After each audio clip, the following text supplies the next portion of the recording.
It's actually like a lot of successful Black people out here really getting it in. We can really start building these communities up, and people realize that you can own property at whatever age you want to be.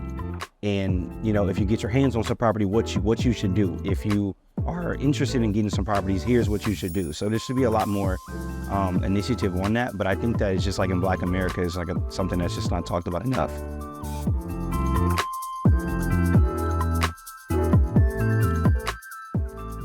How's it going, guys? Welcome to another episode of Secrets to Silent Success. Today we have the one and only Cam Jackson. How you doing this afternoon, brother? I'm doing great. I'm blessed. I can't complain at all. Cool. So we'll jump right into it. That's cool? Yeah, let's do it. All right, man. So I know you had a family of entrepreneurs, right? You talk about your grandfather with the barbershop, some other family members who had businesses and entrepreneurial endeavors. Tell me a little bit about what you learned from them and what was your mindset around getting into entrepreneurship? What I learned from them was like freedom. I saw that my grandparents always had the freedom to really like do anything I wanted. And I really like that, right? Yeah. So on one side of it, my grandpa owned the barbershop and a bunch of clubs. Okay. So and it was in Louisiana. So when I would go to Louisiana, I would go to this barbershop. I'd see him just like having the freedom, like always giving me money. So I was like, dang, he got to have a lot of money. Yeah. But like I was a young kid. So like I'm thinking, okay, he gives me, $20 to go to like Burger King and this and that. So I'm thinking he's rich. I'm like, oh my God. So I was like, I got to have this. And then on the other side, my other grandpa, he's more of on the kind of like the car side, messing with cars, and also with horses, cows, like huge in that side of it. And I remember like he used to gift me animals for birthdays and Christmases, like horses and cows. And I was like, man, this guy to be rich too. So like I saw both sides of it. And it really just showed me, okay, freedom. And then also like being able to manage your own lifestyle in a way. And that's kind of what I saw between them. And I was like, okay, at the time, I didn't even know what entrepreneurship was. Like, I was just like, I thought everyone did this. Like, I didn't know, I either knew I wanted to do what my grandparents did, or I wanted to be go professional in sports. And I just like really was trying to figure that out. And seeing it firsthand and now looking back, it's like, oh my gosh, like I was looking at this entirely my whole childhood and I didn't even know it. So I say that probably. Yeah. Was there any point where you compare and contrast, okay, this is the life that my grandparents had, that freedom, and then maybe you've seen, maybe it was a family friend or just a friend in high school, college, when they're in that rat race or that 9-to-5 race? Was there any point in time where it was that light bulb moment, like, oh, I need to go do that? Yeah, I would say probably in college it really hit me, because at this point I had my first like rental property. And it wasn't even a house yet. It was this piece of property my grandpa gave me, and there was a snowball stand on it. And I saw that I didn't have to do anything, and I was getting money. At the time I was in college, it was $300 a month. So I'm thinking, I'm like, I need this. I'm like, this is perfect. And then I saw some of my friends that played football, they would leave and they'd come back for like homecoming. And then they were like, man, like I did everything I was supposed to do. I came, got my degree, I graduated, and now I got this job, and they're just like hating life. Like not like hating life, but they're just like not happy with what they're doing. And so I would see that side of it, and then I was like, man, like, okay, so I wasn't really going to go to the NFL. I was like, okay, I need to figure out what to do. And I was like, I'd rather not do something I don't like than try to figure out how I can do something I do like. And so I just started to kind of like move some pieces around and try to like fill it out. But I always knew like I wanted to, everyone says be your own boss, but essentially it's just like I wanted the freedom to do what I was going to do. And so I was really just trying to figure out how I can make that happen. Gotcha. That's what I saw. One of the things that you talked about was the inheritance from your grandfather. You were a young man, still a young man, right? Yeah. What was your thought process when you're getting this inheritance to be able to leverage it as a stepping stone to do better and not just go and potentially blow it or sell the land or, lack of a better word, just go buy drip or whatever, right? Like you were like, okay, let me leverage this, but where did that even come from to be able to use it as a stepping stone? It's honestly crazy how it happened, because like I said, he gave me the land, and I'm getting to have this little snowball stand on. It's giving me $300 a month. And at the time I'm in college, I'm like, I need this money. And so the guy actually stopped paying me. Okay. And so he stopped paying. My grandpa, like I said, he had a lot going on. So from time to time, he could be late on payments. And my grandpa really wasn't pressing. And they were friends. You know how that happens. And so he wasn't paying me from time to time. And I was like pressing him. I was like, yo, like, where's my rent at? Like, I need this. Yeah. And so once that basically all transpired, where I had to evict him and that whole process, I was like, okay, now I need to figure out how to get people on this property to give me more money. And so I went to Jamaica, and I just randomly was up there, and I was talking to my parents, and my dad actually had the idea. He's like, we should try to use shipping containers. And I was like, well, I have some land in Louisiana. I was like, let's try it there, basically is what it was. And I just tried to figure out a way to basically build something to where I can get revenue. That was like my main thing. I was like, I need to put something on this to where people move into this and they give me money every single month. And that's just kind of how I found my way of it. And I was gonna say, did that whole mindset start from I want the freedom? Because again, I don't know how old you were at the time, but maybe 19, 20 at the time. I don't know if 19, 20-year-olds are thinking, hey, let me evict them and let me get more people on here to make more money, to make more passive income. I didn't even know what passive income was when I'm 19 or 20, right? This is around like 20. This is like 23. This is like 23. And you're right. I wasn't even like, not even like just thinking about the freedom. I was just like, I want some money. I was like, I want money. Like, that's like when I first jumped into it. I was like, how can I make some money off this property? And the biggest blessing was honestly him giving me the property, because when you don't have that overhead, that kills businesses. And like you said, COVID, like how you said you started in COVID. So that was like around the time where things really started kicking up and I was really making it happen. And it went from before COVID, everyone was like, it's too hot in Louisiana, nobody's going to want to be outside, to, you know, COVID hits and now everyone wants to be outside, and now it's like the thing we're to be at. And so it just, that's kind of how it started. It wasn't like me like really wanting past. I just wanted to make some money. I was just like eager to make some money, and made a lot of mistakes on the way, in the sense of just like paying for the wrong things, you know, spending too much money on the project. I wasn't blowing the money on, like we would say, drip, but I definitely was losing a lot of money with the inexperience and this being just like so anxious to get something going that I wouldn't even think things through sometimes. And, you know, it all comes with growing pains, but like, that's like a big thing as well. Got you. One more thing on that. You talked about just the desire to have money. Not that it's a negative desire. A lot of people almost think, hey, if you want money, it's a negative. Yeah. But what do you think that origin story of that root of like, hey, I do want to have a certain level of wealth to have a certain type of life? What do you think that originated from? I think that originated from honestly watching one of my grandparents. Like, I really always have wanted like a ranch, and like I really want like animals. Yeah. And so I just knew like, okay, this is like, if I want to have freedom and, you know, the opportunity to get these things, that's what I want. I like animals, like, you know, horses, like horse racing. Like, I like that kind of stuff, and I want to be able to do that. So like, you got to have money to do that. And that's kind of where I saw it as. Like, I didn't really see too many things that I wanted to do, but I was like, okay, look, I want to be successful. I need to figure out how to do it, and I want to make money so I can buy a lot of land and do a lot of fun things on it. That's basically that's where my head was at. Yeah, no, that's cool. So you mentioned having that investment property. You talk about being 22, 23 years old. I believe the first one was under $6,000 that you got. So you've been in this real estate thing a while, even though we're, you know, still young. What are some tips and tricks for a young person to get into real estate? I know me and my business partner, we put up basically $7,500 each and was able to get a property. And people are like, I thought you needed $50,000, $60,000 and all this. What are some steps that people can do, young people, that can get into real estate? The steps that I would always say are just like, okay, first of all, you need to figure out what an FHA loan is. You figure that out because you can only put 3.5% down. And you go to, I always tell people, like, everyone thinks, like you just said, $50,000, $60,000 to buy a property, but they don't understand that there's so many ways around it. You know, seller financing deals, there's different kind of things that you can create and make up to benefit you. So I would say go out and figure out how to get an FHA loan.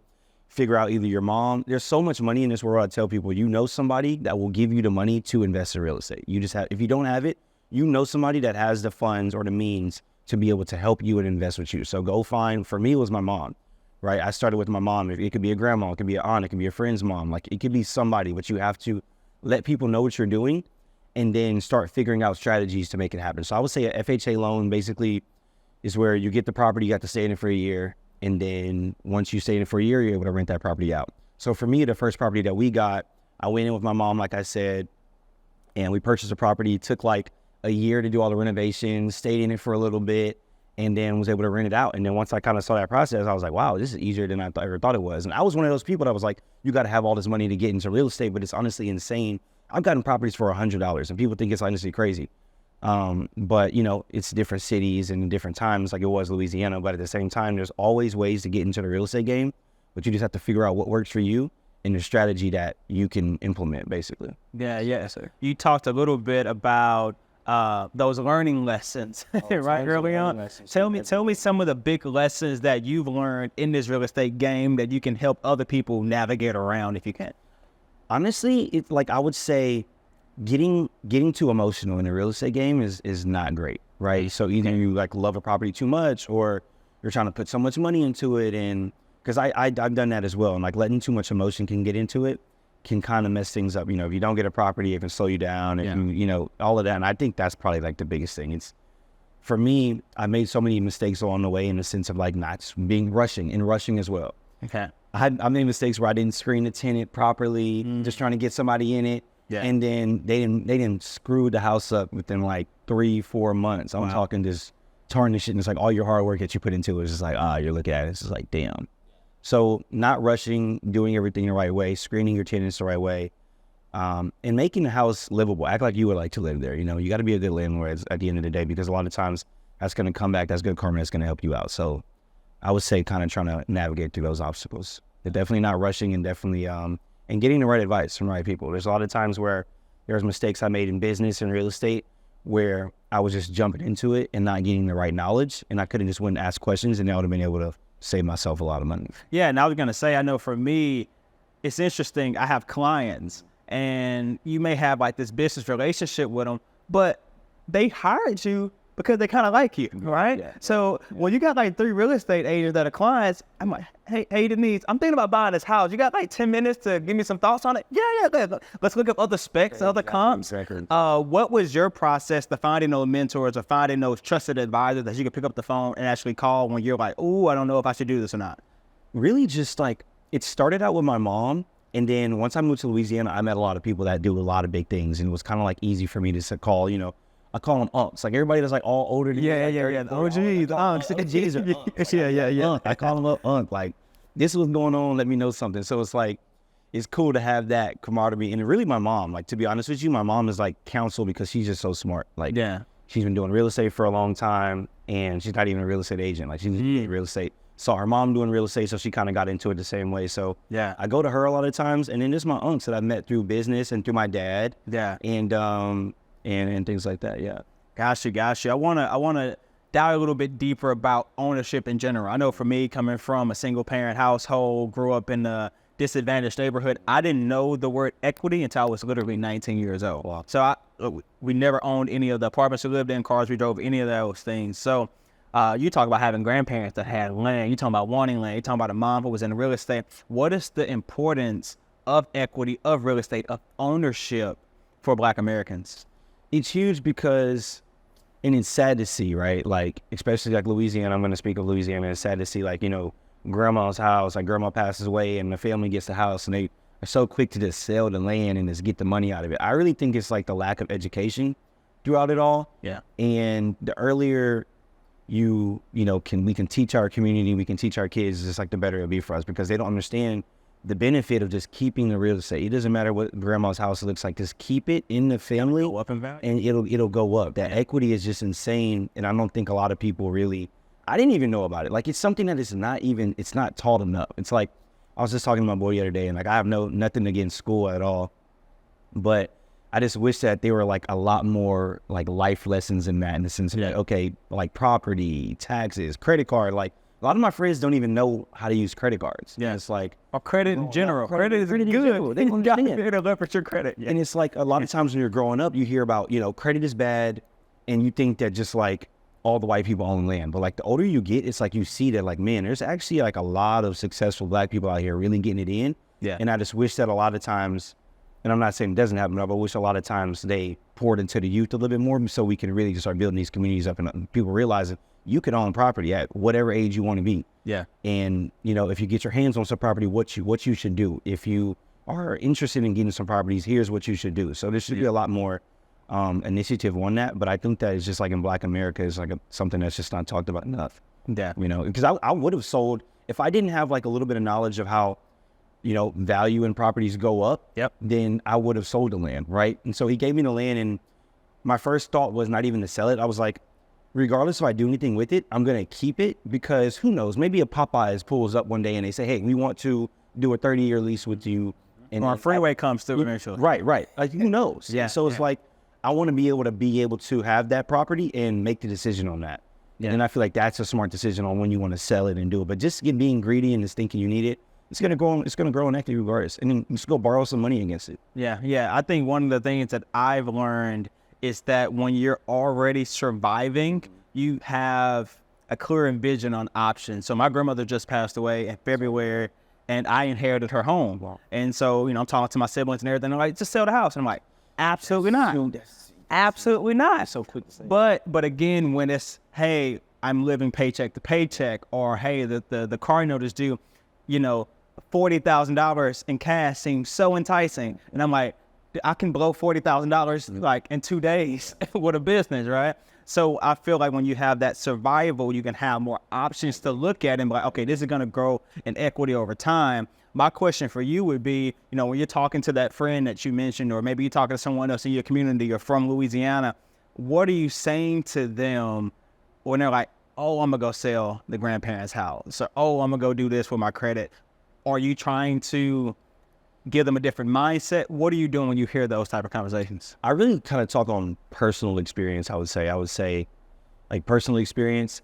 And then I would say kind of just like back it up with like education, in the sense like, okay, let's say my friend gets a property and he wants to sell it. Then I would just sit down with him and just like look it up. I'll say, okay, let's see the benefits of selling it now, and then possibly what it can be. Let's see what things are selling around the area, and let's see how the value of it has grown already. So just kind of like making, but at the same time, like you said, when you're surviving, it's easier to make those decisions on, okay, let me not do it, and let me not do it, and let me do it. So it's like, it all depends on the personal situation. So it's more so just like giving my input and be like, I think you should, not like telling them what to do, but I was like, man, I think you should do this. This will be best for you and your family eventually. But I see your circumstance now. Maybe it's the right time to do it now. And then if that's what the case is, then I'm saying, okay, you sell it. Now let's see how we can, once you sell it, this is what you possibly should do. Yeah. Like once you sell it, we can team up on this. Let's do this, this, and this, and make this shake. So that's kind of how it is. Yeah, don't go selling and buy liabilities. Right. Don't go selling and buy liabilities. Like you can go sell that, buy something else that's going to grow in more value, and then we borrow against that, and we go do it 3 more times, and it's like, let's ride. Yeah. Then you can buy what you want. Then you can buy what you want. Let your assets pay for what you actually want. Yeah. It was just crazy. Taking it back to Louisiana, Millennial Park that you created. You also started some supplement protein companies when you were in college. Just tell me a little bit about some of your entrepreneurial endeavors and the journey that you've had over the years. Yeah, I would say my first like entrepreneurial thing was when I was in, I believe it was 6th grade, and I was selling like Mexican candy. I would go to like the food town and I would get it for like 15, 20 cents, and then I'd go to school and I'd sell them for like $1. And so I was in like 6th grade, and I would ran up like, I remember I made like $60 one day, and I was just like, yeah, I'm gonna be rich, killing it. I was like, I'm gonna be rich. And that's when it started, and I actually got in trouble for that in school because you're not supposed to sell goods, obviously. Killing your entrepreneurial spirit. Yeah, killing your spirit, which they did for a while. And then once I got to college, they said that we can't take supplements because of different like things that were in like C4 and these things so we wanted to work out and take supplements. Yeah. Just like protein, pre-workout and things like that. And with being able to pass drug tests for the NCAA. And so I ended up coming out with basically supplements that my team could take. And it was just like a small thing. Like it wasn't anything I was trying to like do a whole brand or anything, just something that we could take. And then I made one shirt, and I wore the shirt, and all my friends were like, man, where the shirt at? They were like, I want the shirt. Like all my teammates said, I want the shirt. And so I ended up getting some shirts out, and it just like kind of built itself. And that's when I really saw, like, I would say my passion for being an entrepreneur and just like making something happen and just getting it in front of as many eyes as possible. And then also I saw how I could kind of like influence people in a way. And so I was like, okay, they're buying into the product and the brand just because of what I've done with it. So I was like, started kind of seeing that, and I got really motivated. And then that's when basically my mind started running. I was like, okay, I need to be able to continue this.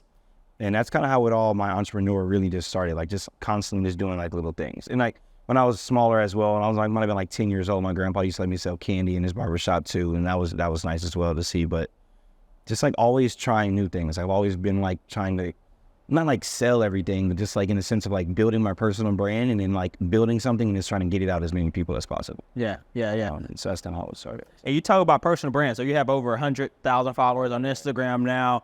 How are you leveraging that personal brand now? What are some things that you're doing to monetize, to use that brand, those following as part of your entrepreneurial journey? Honestly, yeah, it's crazy how that actually like really just started. I gained like 80,000 like 5 months. Like it was just crazy. Like just putting out just like different real estate content, different like lifestyle content, and it worked well. It really helps because this day and age, a lot of people really like, okay, if you say, hey, so-and-so does this, a lot of times we're going to go to their Facebook or going to go to their Instagram page to validate it, right? And so it helps with validation. And it also gets people to trust you, because when people want to do business with you and they want to trust you. And so a lot of times if you have trust from people, then you can have a dollar from them as well. And if they really trust you and they think that you're valuable, and I think it's a way where I can show to my followers or just my people and that I do business with, like, okay, here's what I'm doing on a day-to-day. Like, this is what I'm doing in the past, this is what I have done, this is what I'm doing, this is what I want to do. Like, you're seeing it all. So it's like almost like a level of trust you build, I feel like, with your audience. And the way to monetize that is, there's many different ways. Like, it's a community you can build with network. Like, I've met so many different people networking with social media. Like that. I've had clients and customers, like people just saying, hey, I want to invest in real estate. I got this much money. What should I do? And it's like, tell them what they should do. And then they say, hey, if you want to invest in me, you ever want to do that, then we can make it happen. And so they go and do that. And then they come back and they want to do it. That's happened a couple of times. But really just being able to monetize it is just like finding the way to connect those dots, whether it's networking, getting a product out to the clients to monetize it, or just funneling them through, other social media sites as well, I would say. But it's definitely a huge way to monetize it. And now I have a manager for social media. So basically I do like brand deals as well, like Chase Bank, Lowe's, different things like that, just to kind of widen the outreach and to see how far I can take it. But honestly, being able to monetize it it's been going good, but I definitely think it could be better. Yeah. I think the key word you said in there is trust. It's trust, right? yeah. If you talk about anything, whether it's real estate, just entrepreneurial endeavors in general, whatever, trust comes before the dollar, right? Especially in today's day and age. Yeah. Especially if you're like claiming to be, not even claiming, but saying you're doing these things. It's like, people just have to see it. Yeah. It's like how we were talking about the podcast. Like, you can listen to it, but a lot of times when people see it, their trust goes far beyond what they thought before, because it's tangible. Now it's tangible to see it. They see like, okay, he's making it happen. Because nowadays, like you said, some people have millions of dollars and doing all of these things, and they are not even on social media like that.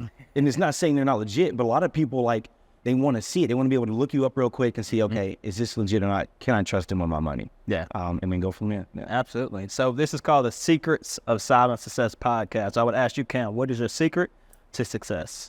My secret to success is my willingness to never give up, to be completely honest with you. It's like I've done plenty of things and I failed, and just constantly believing in myself and not giving up, I think, is a secret to my success.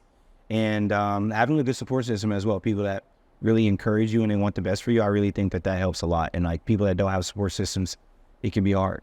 If you have people, naysayers around you, or people that don't see your vision or don't see it in you, then it's hard to see it in yourself sometimes. And a lot of times we have to be the person that we see it in ourselves first in order to get that out. And so I would say that as well. Yeah. Awesome. We'll leave it there, brother. Yeah, man, I appreciate it. That was perfect. I appreciate you, man. Of course. Absolutely.